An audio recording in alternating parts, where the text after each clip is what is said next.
Hello bachcho, let's read out the question first. Let the xz plane be the boundary between two transparent media.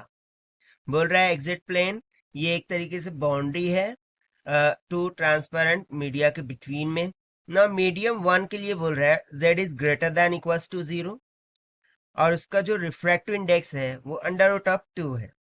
वहीं पर बोल रहा है medium 2 के लिए जो z है वो लेस देन टू 0 है और उसका रिफ्रैक्टिव इंडेक्स बोल रहा है अंडर रूट ऑफ 3 है। Now, a ray of light in medium 1 is given by the vector, यानी कि जो ray of light है जब वो मीडियम 1 में होती है तो उस टाइम पर उसको एक वेक्टर फॉर्म में गिवन है। तो हमें गिवन है 6 under root of 3 i cap plus 8 under root 3 j cap minus 10 k cap is incident on the plane of separation. So we have to find the angle of refraction in medium 2. So let's see the solution. But before of it, let's see the key concept which we are going to use here for this question. तो generally यहाँ पर हमें exact plane given है, ठीक है, जो कि as a boundary work कर रही है फॉर टू ट्रांसपेरेंट मीडिया। सो और यदि हमें एक रे ऑफ लाइट है, ठीक है, और वो वेक्टर फॉर्म में गिवन है, सो उस टाइम पर जो इंसिडेंट एंगल है उसका फॉर्मूला क्या हो जाता है, cos of i is equals to mod of a of z divided by under root of a of x that square plus a of y that is square plus a of z that is square। जहां पर az ax ay ये क्या है, ये x y and z की terms है for the given vector form of ray of light, जो कि हम यहाँ पर देख सकते हैं 6 under root 3 8 under root of 3 और माइनस ऑफ 10। सो बस सिंपली हमें इस फॉर्मूले का यूज करना है to find out the incident angle and then we will use the Snell's law to find out the angle of refraction in the medium 2। So let's say कि यहाँ पर हम टू कॉन्सेप्ट यूज करने वाले हैं। ये तो हो गया फर्स्ट, और जो सेकंड वाला होगा वो हम स्नेल्स लॉ लगा देंगे, that is n1 sine of i equals to n2 sine of r के। तो चलिए सबसे पहले हम फर्स्ट की कॉन्सेप्ट का यूज करते हुए एंगल ऑफ इंसिडेंट फाइंड कर लेते हैं, that is cos i is equals to mod of ना सी एजेड कितना है माइनस ऑफ 10, ठीक है, divided by under root of, यहां से ए ऑफ एक्स क्या होगा 6 अंडर रूट ऑफ 3 का square plus A of Y कितना है 8 अंडर रूट ऑफ 3 का square plus A of Z कितना है minus of 10 that is square.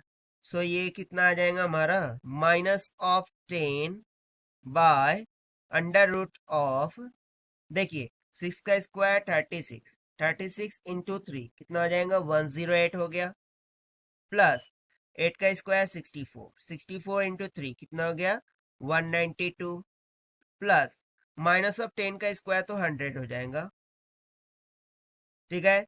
So further modulus of minus 10 divided by, इसकी एडिशन करेंगे तो 400 के इक्वल आएगा, that is under root of 400। ना 400 किसका स्क्वायर है 20 का, तो ये बाहर निकल के 20 लिख सकते हैं। सो सिंपली यहाँ से कॉस ऑफ आई ये कितना निकल के आ जाएगा माइनस 10 बाय 20, 0 0 क्या हो गया कैंसल, और because of mod minus sine भी कैंसिल हो जाएगा, और सिंपली मुझे कॉस ऑफ आई किसके इक्वल मिल गया 1/2। But I want to find the angle of incidence, so i will be equals to cos inverse of 1/2 जो कि कितना होता है 60 डिग्री के। so, यहाँ से हमें एंगल ऑफ इंसिडेंट पता चल गया। तो simply by using the Snell's law I can find the angle of refraction in medium 2. So let's say Snell's law says that n1 sine of I ये equal होता है किसके n2 sine of r के। so यहाँ से मैं बोल दूंगा साइन ऑफ r ये इक्वल हो जाएगा ना n1। so जनरली जो n1 है, ठीक है, वो अकॉर्डिंग टू क्वेश्चन क्या होगा सी अंडर रूट ऑफ 2। यहाँ से हम सबसे पहले लिख लेते हैं कि जो n1 है वो मेरा है अंडर रूट ऑफ 2 एंड जो n2 है वो हमें गिवन है कितना, अंडर रूट ऑफ 3। सो चलिए हम सब्स्टिट्यूट कर देते हैं। सो n1 हो गया under root of 2 into sine of angle of incident कितना आया था 60 डिग्री, और ये इंटू जाके उधर डिवाइड कर देगा, सो ये हो जाएगा simply under root of 3। So further simplifying, यहाँ से sine of r will be equals to under root of 2 by under root of 3 multiply by no sine 60, ये कितना होता है अंडर रूट ऑफ 3 बाय 2 के इक्वल, सो हो जाएगा अंडर रूट 3 बाय 2।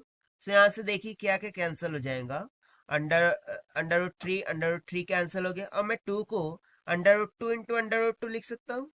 तो सिंपली यहाँ से मुझे क्या मिल जाएगा, sine r is equals to under root 2 by under root 2 into under root 2। So again under root 2 क्या हो गया, कैंसिल हो गया, सो ये हो गया 1 by under root 2। So from here r will be equals to sine inverse of 1 by under root 2।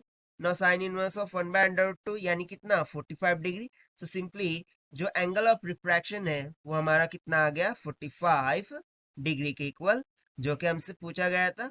And this we have found by using the formula in exact plane and the Snell's law. So let us check the option.